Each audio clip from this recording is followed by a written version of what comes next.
Welcome student. संस्कार college के YouTube channel पर आपका हार्दिक स्वागत है। जो हम सिंपल टिश्यू में बात कर रहे थे, अपन लास्ट स्क्लेरेनकाइमा की बात कर रहे थे। और जब हमने स्क्लेरेनकाइमा की बात की थी तो यहाँ पे हमने दो प्रकार के स्क्लेरेनकाइमा की बात की थी, जिसकी हम बात पहले अपन कर चुके हैं। स्क्लेरेनकाइमेटिस फाइबर की अपन बात कर चुके हैं अभी तक। और जब हमने स्क्लेरेनकाइमेटिस फाइबर की बात की थी तो यहाँ पे क्या बात की थी हमने कि तीन प्रकार के थे। हमने एक तो पृष्ठीय रेशेव की बात की थी,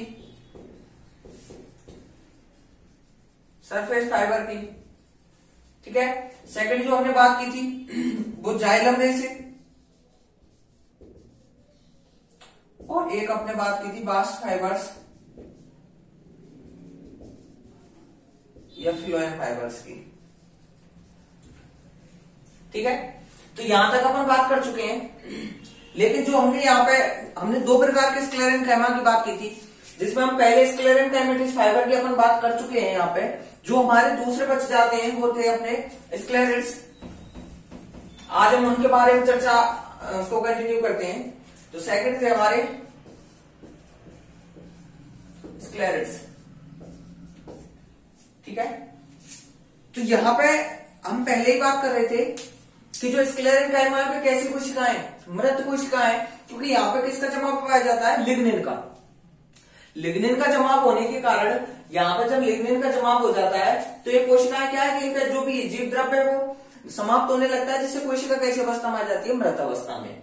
तो हम स्क्लेरेट्स की बात करें तो जो हम स्क्लेरेनकाइमेटिस फाइबर की बात की थी तो वहां पे तो क्या है, लिग्निन का जमाव पाया जाता है, लेकिन थोड़ा कम।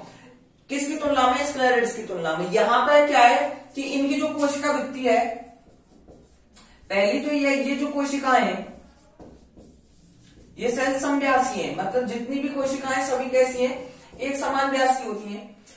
और यहां पे जो कोशिका वृत्ति है, जो कोशिका वृत्ति है, कोशिका वृत्ति कैसी है, अधिक मोटी है। यहां पे कैसी होती है कोशिका वृत्ति, यहां पे अधिक मोटी हो जाती है, ठीक है। अगर यहां पे जो कोशिका वृत्ति अधिक मोटी हो जाती है तो इनकी जो अंदर की गुहा है, कैविटी है जो, तो गुहा कैविटी समाप्त हो जाती है। यहां पे कैविटी क्या है, कैविटी समाप्त हो जाती है। गुहा यहां पे क्या है कि जो यहां पे ज्यादा लिग्निन का निक्षेपण हो जाने की वजह से जो इनके अंदर की गुहा है वो क्या हो जाती है, समाप्त हो जाती है, ठीक है। जिसके कारण ये जो कोशिकाएं हैं ये दृढ़ एवं कैसी हो जाती हैं, दृढ़ एवं कठोर हो जाती हैं। कैसी हो जाती हैं ये कोशिकाएं, कैसी हैं, दृढ़ एवं क्या हो जाती हैं, कठोर हो जाती हैं। अब हम जो यहां पे है कि जो इनका निक्षेपण है या लिग्निन का जो यहां पे निक्षेपण है वो कहां कहां पे होता है, इसके आधार पर हम इन्हें जो स्क्लेरेट्स है इसे अपन 5 भागों में डिवाइड कर सकते हैं। कितने भागों में डिवाइड कर सकते हैं, 5। तो अगर हम पहले की बात करें इनमें, ब्रैकेन,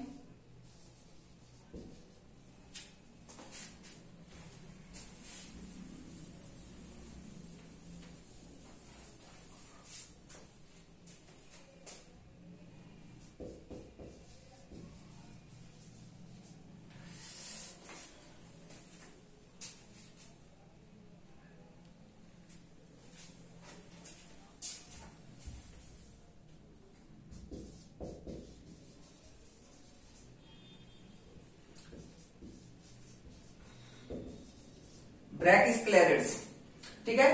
तो पहली हम बात करते हैं ब्रैकिस्क्लेरेट्स की। तो यहां पे क्या है कि जो कोशिकाएं हैं ये कोशिकाएं होती हैं गोल। कैसी कोशिकाएं होती हैं ये, इनकी जो कोशिकाएं हैं कैसी होती हैं, गोल कोशिकाएं होती हैं। कैसी होती हैं, गोल। और दूसरी बात क्या है कि अगर हम इनकी बात करें तो ये कहां पे पाई जाती है, तो ध्यान देना, ड्रूप फ्रूट्स की अगर हम बात करें, ड्रूप फ्रूट्स की जो एंडोकार्प है। अब ड्रूप फ्रूट्स कौन से होते हैं, जिन्हें अपन बोलते हैं अस्थिल फल। अस्थिल फल, कौन से फल, अस्थिल फल। अब ड्रूप फ्रूट्स में कौन कौन आते हैं, देखिएगा, जितने बादाम, अखरोट, नारियल,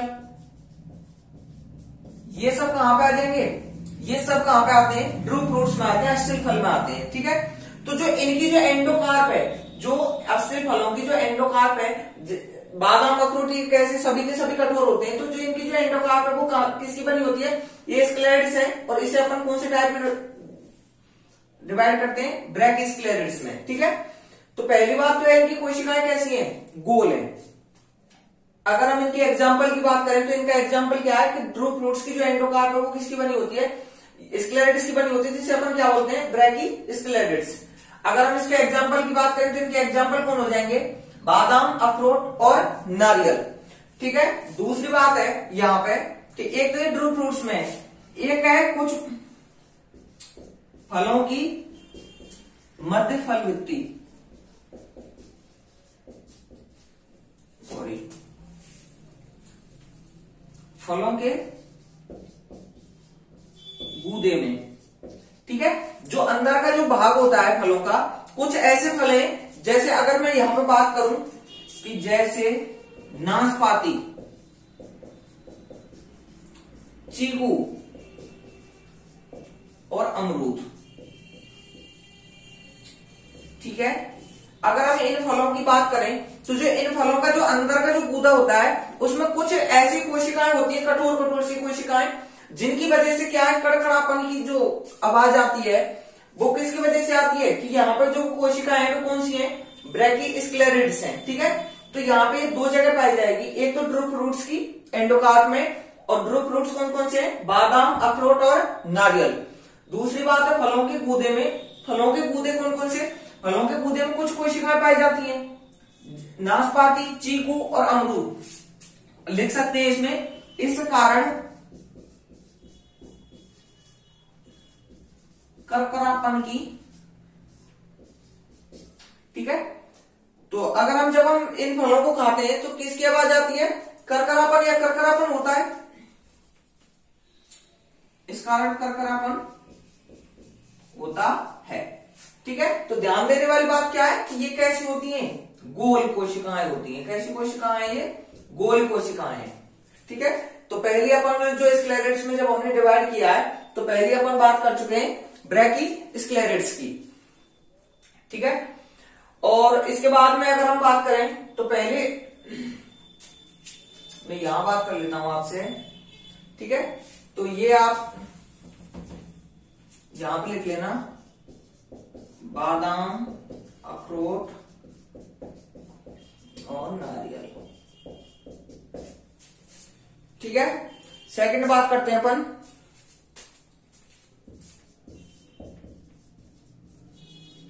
मैक्रोस्क्लेरिड्स की।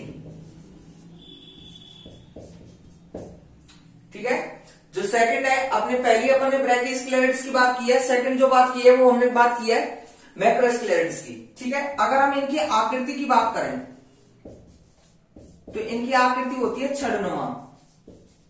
कैसी होती है इनकी आकृति? छड़नुमा, एक छड़ के समान इनकी होती है। और अगर हम इनकी बात करें कि कहां पे पाई जाती हैं, तो ध्यान देना, ये जितने भी लेग्यूम कुल के जो पादप हैं, लेग्यूम कुल के जो पादप हैं, लेग्यूम कुल के पादपों का जो बीज चोल है, लेग्यूम कुल के पादपों का बीज चोल जो है ये वहां पर पाई जाती है। और अगर हम इसके एग्जाम्पल की बात करें तो लेग्यूम कुल में कौन कौन आ जाएंगे? जैसे चना है, चना है, राजमा है, मटर है। ठीक है, तो इन सब के जो बीज चोल है इनमें कौन सी कोशिकाएं पाई जाएंगी? मैक्रोस्क्लेरिड्स पाई जाएंगी। इनकी आकृति कैसी होती है? इनकी आकृति एक छड़नुमा, एक रॉड शेप होती है। ठीक है, इस प्रकार से एक रॉड के समान इनकी संरचना होती है। ठीक है, तो अभी तक हम दो प्रकार की कोशिकाओं की बात कर चुके हैं स्क्लेरिड्स में। एक ब्रैकिस्क्लेरिड्स की बात की है, दूसरी हमने कौन सी की बात की है? मैक्रोस्क्लेरिड्स की बात की है। ब्रैकिस्क्लेरिड्स की कोशिकाएं कैसी हैं? ध्यान देना, बस ये चीज है यहाँ पे, एक तो इनकी आकृति और एक इनके उदाहरण ध्यान रखने हमें। तो एक तो इनकी आकृति कैसी है? इनकी आकृति गोलाकार है। दूसरी चीजें कहां पे पाई जाती है? जितने ड्रू फ्रूट्स हैं, अस्थिल फल है, उनकी जो एंडोकार्प है वो किससे बनी होती है? ब्रैकिस्क्लेरिड्स से बनी होती है। तो कौन कौन से? बादाम, अखरोट और नारियल। जितने कुछ फलों के गूदे में ये कोशिकाएं पाई जाती हैं, जैसे नाशपाती, चीकू और अमरूद, इसकी वजह से इनमें किसकी आवाज आती है या क्या होता है, करकरापन होता है। जब अपन खाते हैं तो कुछ ऐसी कोशिकाएं नहीं होती है, कुछ ऐसी कठोर कठोर सी, तो ये ब्रैकियोस्क्लेरिड्स है। दूसरी बात की हमने मैक्रोस्क्लेरिड्स की, तो इनकी आकृति कैसी है, इनकी आकृति छड़नुमा है। कैसी आकृति है इनकी, छड़नुमा आकृति है। और अगर हम बात करें कहां पर पाई जाती है, तो जितने भी लेग्यूम कुल के पादप हैं उनका बीज चोल में ये कोशिकाएं पाई जाती हैं। अगर हम इसके एग्जाम्पल की बात करें तो इसके एग्जाम्पल हो गए चना, राजमा और मटर। ठीक है, पहले आप यहां तक एक बार लिखिएगा, फिर उसके बाद में जो है पहले स्क्लेरिड्स हेडिंग कर लेना और इसमें लिखना। ठीक है, देखो एक इनके एक नाम और है, इसे अपन ग्रिट या स्टोन सेल भी बोलते हैं इन्हें। ठीक है, ध्यान दे लेना, इसे ग्रिट या स्टोन सेल, यहां पे लिख देता हूं मैं, ग्रिट या स्टोन सेल, सेल भी बोलते हैं इन्हें। तो स्क्लेरिड्स में एक बार लिखना, ये कोशिकाएं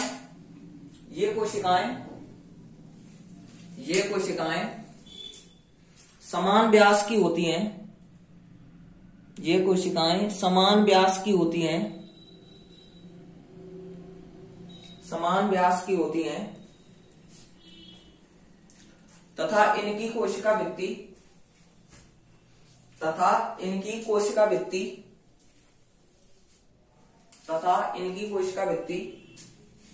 अधिक मोटी हो जाने के कारण कोशिका की गुहा कैविटी, कोशिका की गुहा समाप्त होने लगती है, कोशिका की गुहा समाप्त होने लगती है और ये कोशिकाएं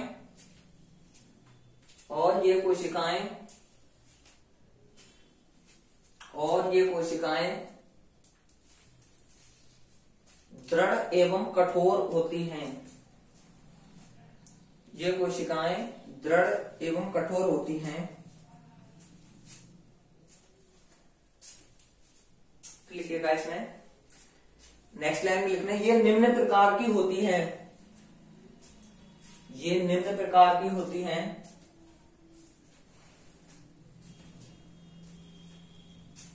निम्न प्रकार की होती हैं और इसमें पहले लिखना ब्रैकियोस्क्लेरिड्स,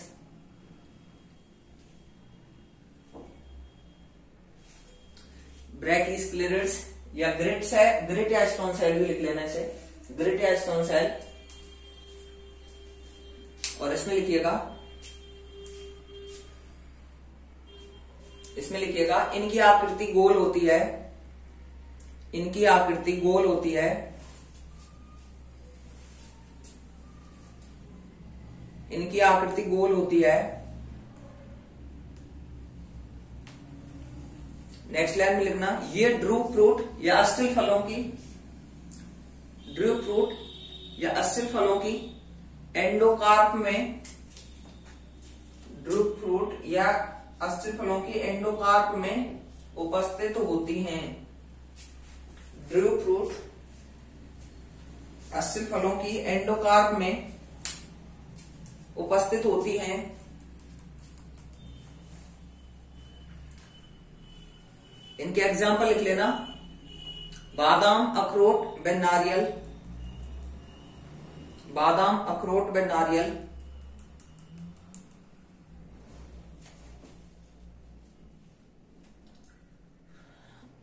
और सेकंड लिखना यहां से, ये तो ये ड्रूप फ्रूट्स के एंडोकार्प में हो गए। सेकंड लिखना फलों के गूदे में, जिसे अपन पल्प बोलते हैं, गूदे मतलब पल्प, गूदे में उपस्थित होती हैं, फलों के गूदे में उपस्थित होती हैं। एग्जाम्पल लिख लेना इसके, नाशपाती, चीकू, अमरूद, नाशपाती, चीकू, अमरूद।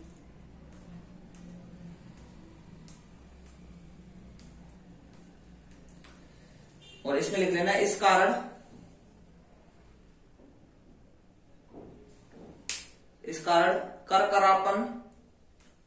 करकरापन होता है।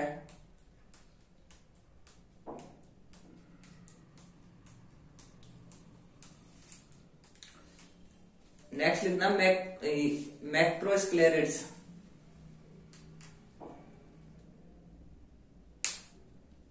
मैक्रोस्क्लेरिड्स लिखना और इसमें लिखना इनकी आकृति छड़नुमा होती है।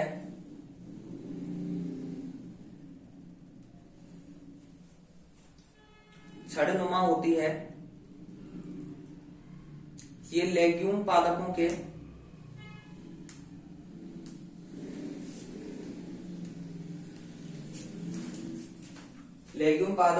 बीज चोल में पाई जाती है। बीज चोल में पाई जाती है। इसके एग्जाम्पल लिख लेना चना, राजमा, मटर व मूंग। चना, राजमा, मटर व मूंग। ठीक है, अब अपन तीसरी बात करते हैं। तीसरा एस्ट्रोस्क्लेरिड्स।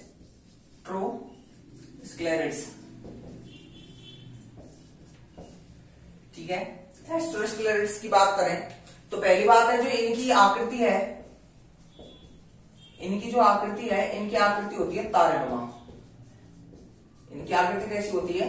तारेनुमा। इनकी आकृति कैसी होती है? तारेनुमा। दूसरी चीज है कि जो ये कोशिकाएं ये पाई जाती हैं जलोद्भिद पादपों की पत्तियों में। जलोद्भिद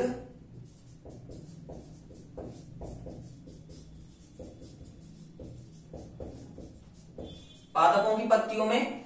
अगर हम बात करें एक चाय की जो पत्तियां हैं, चाय की पत्तियों में भी ये कोशिकाएं पाई जाती हैं। चाय की पत्तियों में भी पाई जाती है। ठीक है, तो अगर मैं इनकी आकृति की बात करूं तो इनकी आकृति एक ऐसे तारेनुमा संरचना होती है। कैसी होती है? तारेनुमा होती है इनकी आकृति।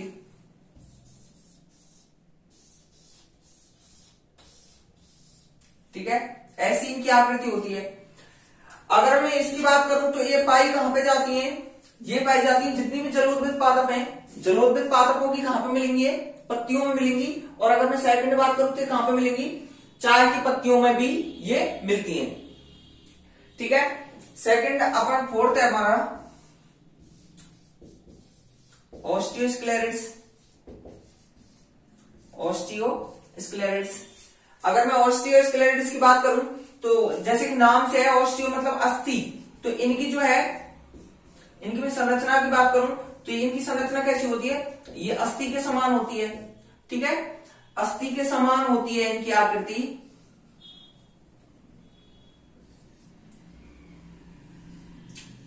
जैसी हमने, ठीक है, तो इनकी जो आकृति होती है वो कैसी होती है? अस्थि के समान होती है। और अगर मैं बात करूं तो ये कहां पे मिलती हैं? हमारे जो मोनोकॉट हैं, एक बीजपत्री पादपों की, एक बीजपत्री पादपों की जो पत्तियां हैं,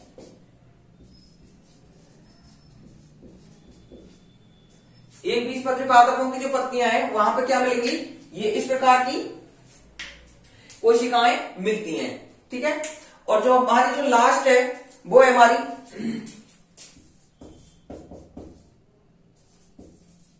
ट्रैकियोस्क्लेरिड्स। इन्हें अपन हेयर सेल्स भी बोलते हैं। इन्हें अपन कैसी कोशिकाएं? हेयर या रोमाकार या रोमनुमा आकृति की है, जो भी अपन बोलना चाहें। ठीक है, तो लास्ट है हमारा ट्रैकियोस्क्लेरिड्स। हेयर सेल्स बोलते हैं, रोमनुमा आकृति की होती हैं। ठीक है, ये कैसी होती है? ये लंबी होती हैं। कैसी होती है? लंबी।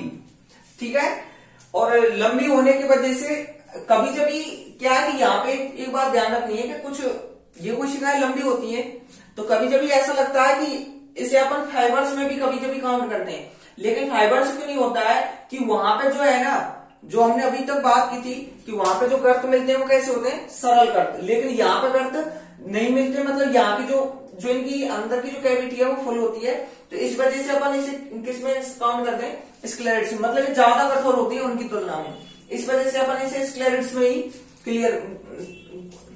स्क्लेरेट्स में काउंट करते हैं। अगर मैं इसकी बात करूं तो ये भी जो भी जलोद्भिद पादप है ना, जलोद्भिद पादप, ये भी जलोद्भिद पादपों की पत्तियों में मिलती है। ठीक है, तो अभी तक हम 5 प्रकार के स्क्लेरेट्स की बात कर चुके हैं। 5 प्रकार के अपन ने स्क्लेरेट्स की बात की है, तो अगर मैं एस्ट्रोस्क्लेरेट्स की बात करूं तो इनकी आकृति कैसी होती है, तारेनुमा आकृति होती है। ये मिलती कहां पे है, जलोद्भिद पादपों की जो पत्तियां हैं वह चाय की पत्तियों में कौन मिलता है, एस्ट्रोस्क्लेरेट्स, इनकी आकृति कैसी होती है, तारेनुमा होती है। फिर हमने बात की थी ऑस्टियोस्क्लेरेट्स की, तो इनकी आकृति कैसी होती है, अस्थि के समान होती है, अस्थि के समान होती है, और ये पाई कहां पे जाती है, जितने भी मोनोकोट हैं उनमें ये पाई जाती हैं, सॉरी मोनोकोट की पत्तियों में पाई जाती हैं। लास्ट हमने जो बात की थी वो की थी अपने ट्रैकियोस्क्लेरेट्स की। ट्रैकियोस्क्लेरेट्स को अपन क्या बोलते हैं, हेयर कोशिकाएं, रोमनुमा आकृति की लंबी कोशिकाएं होती है, ये लंबी होती है और रोम के आकार की होती है, और ये मिलती कहां पे, जलोद्भिद पादपों की पत्तियों में। तो पहले लिखना आप एस्ट्रोस्क्लेरेट्स, और इसमें लिखना, इसमें लिखना इनकी आकृति, इनकी आकृति, इनकी आकृति तारेनुमा होती है, इनकी आकृति तारेनुमा होती है, तारेनुमा होती है। ये जलोद्भिद पादपों की, ये जलोद्भिद पादपों की, ये जलोद्भिद पादपों की पत्तियों में स्थित होते हैं,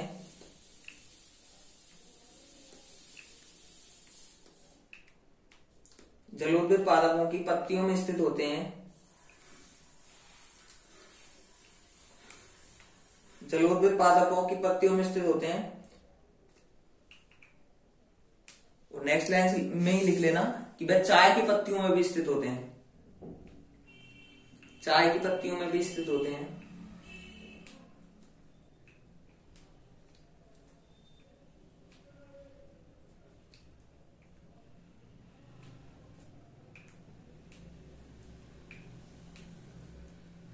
नेक्स्ट लिखना फिर ऑस्टियोस्क्लेरेट्स,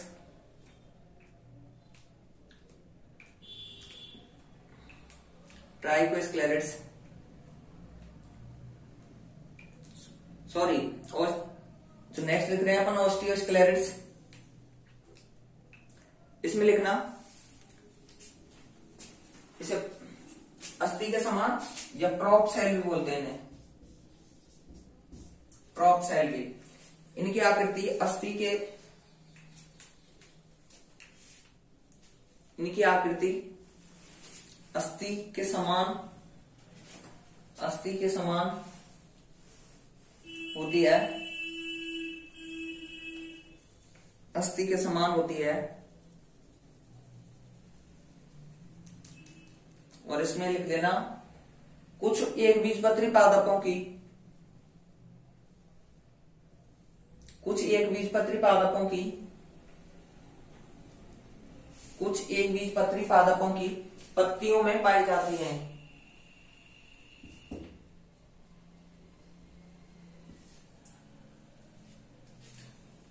लास्ट लिखना हमारा जो है ट्राइकोस्क्लेरेट्स, ट्राइकोस्क्लेरेट्स, ट्राइकोस्क्लेरेट्स। इसे अपन हेयर सेल्स या रोमाकार, रोमनुमा आकृति की लिख लेना। ये रोमनुमा, ये रोमनुमा, रोमनुमा लंबी होती है, ये रोमनुमा लंबी होती हैं, ये रोमनुमा लंबी होती हैं। रोमनुमा लंबी होती है, रोमनुमा लंबी होती है।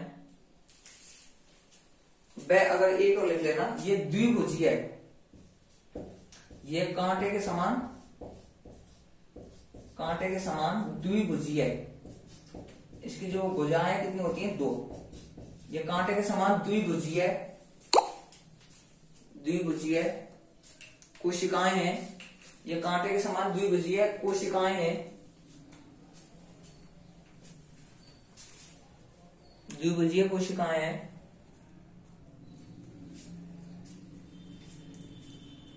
और इसमें लिख लेना, ये जलोद्भिद पादपों की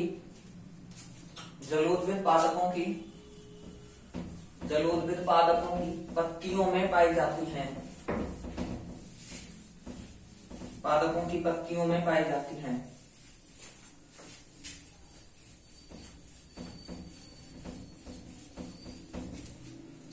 अब इसकी बात करते हैं अपन, इसके फंक्शंस की या कार्य की अगर हम बात करें, ठीक है। तो देखिएगा, पहली बात तो क्या है कि हमारे, अगर मैं फाइबर्स की बात करूं, रेशे की बात करूं, तो ये जो रेशे हैं ये कैसे हैं? ये रेशे व्यावसायिक दृष्टि से उपयोगी हैं। ये रेशे किससे? व्यावसायिक दृष्टि से उपयोगी हैं, ठीक है। तो अगर मैं काम की बात करूं तो क्या काम आते हैं? सॉरी, अपन किसकी बात कर रहे थे? अब अपन जो स्क्लेरेन्काइमा है उसकी बात कर चुके हैं। स्क्लेरेन्काइमा में 2 प्रकार की, स्क्लेरेन्काइमेटिस फाइबर की बात कर चुके हैं, स्क्लेरेट्स की बात कर चुके हैं। अब हम जो हमारे स्क्लेरेन्काइमा है उसके कार्यों की बात कर रहे हैं। अगर हम उसके कार्य फंक्शंस की बात करें तो पहला फंक्शन क्या हो जाएगा इसका कि ये व्यावसायिक दृष्टि से उपयोगी है। किससे उपयोगी है? व्यावसायिक दृष्टि से उपयोगी है, ठीक है। दूसरी बात अगर हम करें तो ये कैसे ऊतक है? एक कठोर ऊतक है। कैसे ऊतक है? कठोर है, क्योंकि यहाँ पे लिग्निन का जमाव है, इस वजह से मृत और कैसे है? कठोर है। तो ये पादप को यांत्रिक दृढ़ता क्या करते हैं? प्रदान करते हैं। क्या करते हैं? ये पादप को क्या है? यांत्रिक दृढ़ता प्रदान करते हैं। और जो पादप के आंतरिक ऊतक हैं, और जितने भी पादप के आंतरिक ऊतक हैं उनकी क्या करते हैं? ये उनकी सुरक्षा करते हैं। क्या करते हैं? उनकी सुरक्षा करते हैं, ठीक है। तो हमने स्क्लेरेन्काइमा की बात की है, तो इसके अगर हम कार्य की बात करें तो पहले तो क्या है कि जितने भी फाइबर्स हैं, फाइबर्स की अगर हम बात करें, इनकी भी अगर हम स्क्लेरेट्स में भी कुछ अपन बात कर चुके हैं। स्क्लेरेट्स में अगर हमने जो अभी स्टोन सेल एग्रेट की बात की थी, या फिर अपन किसी को भी बात कर ले, कहीं ना कहीं से वो क्या है? व्यावसायिक दृष्टि से क्या है? उपयोगी है। दूसरी चीज है, ये सभी मृत है और कठोर है, तो ये पादप को क्या करते हैं? यांत्रिक दृढ़ता प्रदान करते हैं। और अगर हम बात करें तो ये क्या है कि ये पादप की क्या है? जितने भी आंतरिक ऊतक है उनको क्या करेंगे? उनको क्या करेंगे? आंतरिक सुरक्षा प्रदान करते हैं। तो इसके फंक्शंस में लिखना, ये ऊतक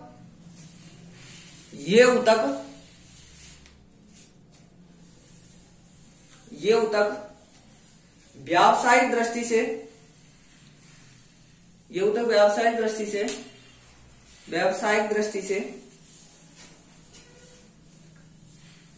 से उपयोगी होते हैं।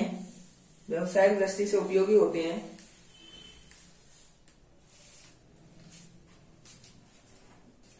सेकंड लिखना, ये पादप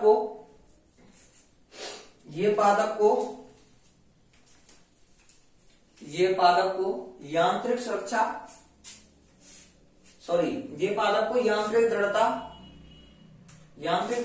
यांत्रिक सुरक्षा भी बोल सकते हैं। यांत्रिक दृढ़ता व यांत्रिक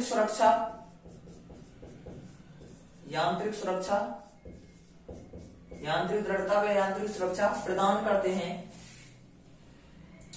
यांत्रिक दृढ़ता व यांत्रिक सुरक्षा प्रदान करते हैं।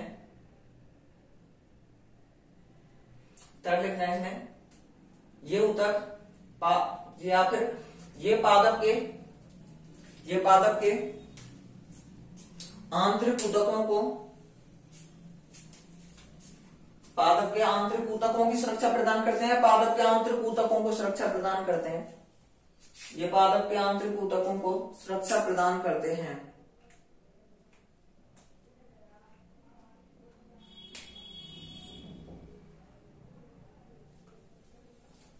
ठीक है।